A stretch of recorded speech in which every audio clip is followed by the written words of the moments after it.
బలాఢ్యుడైన దేవునికి మహిమ కలుగునుగాక. ప్రియ స్నేహితులందరికీ దివ్య వాక్యోదయం. ఈనాటి పాఠ్యభాగము 1 సమూయేలు 17:50. దావీదు ఫిలిష్తీయుని కంటే బలాఢ్యుడై ఖడ్గము లేకయే వడిసెలతోనూ రాతితోనూ ఆ ఫిలిష్తీయును కొట్టి చంపెను. ఇది ప్రాణాలను పణంగా పెట్టి చేసినటువంటి ఒక క్లిష్టమైన యుద్ధం. దావీదు గారికి ఖడ్గం లేకపోవడం అనేది చాలా విచిత్రంగా ఉంది.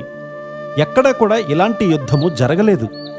సౌలు గారు తన యుద్ధోపకరణాలన్నిటినీ కూడా దావీదు గారికి తొడిగించాడు, కానీ అవి ఆయనకు సరిపోలేదు. దావీదు గారి చేతిలో కత్తి లేదు. అయితే అతని నోట దేవుని వాక్య ఖడ్గం ఉంది.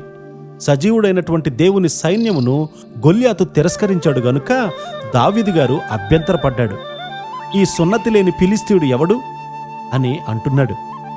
అన్యులు మన దేవుణ్ణి తిరస్కరించినప్పుడు మనకు ఈ విధమైనటువంటి కోపం రావాలి. సింహము, ఎలుగుబంటి వచ్చినప్పుడు దగ్గర ఖడ్గం లేకుండానే వాటిని చంపాడు కదా. ఈ ఫిలిష్తీయుడు కూడా వాటిలో ఒకదాని వలె అవుతాడు అని దావీదు గారు అంటూ ఉన్నాడు. ఈ విశ్వాసం ఎక్కడి నుండి వచ్చింది? రూతు అనేటువంటి మోయాబీయురాల నుండి దావీదు గారికి విశ్వాసం వచ్చింది.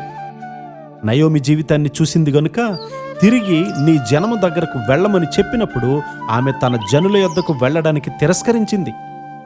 నయోమి గారి యొక్క భర్త మరణించాడు. ఆమె 2 కుమారులు మరణించారు. అయినప్పటికీ కూడా నయోమి గారు దేవుని మీద విశ్వాసం ఉంచింది. రూతు గారు దాన్ని గమనించింది.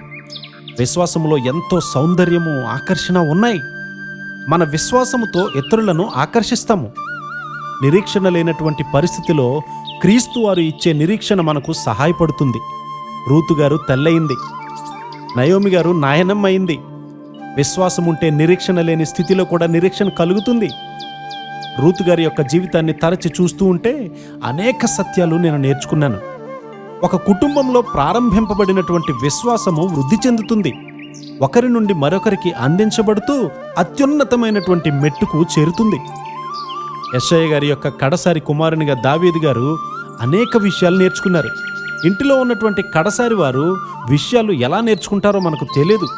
చిన్ననాటి నుండే తల్లిదండ్రులతో పాటు కోటాలకు వెళ్ళి మధ్యరాత్రి వరకు కూర్చుని నేను కూడా వినేవాణ్ణి.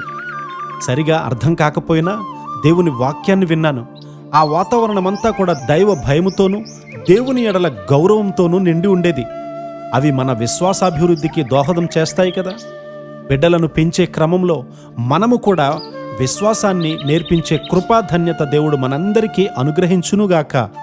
ఆమేన్.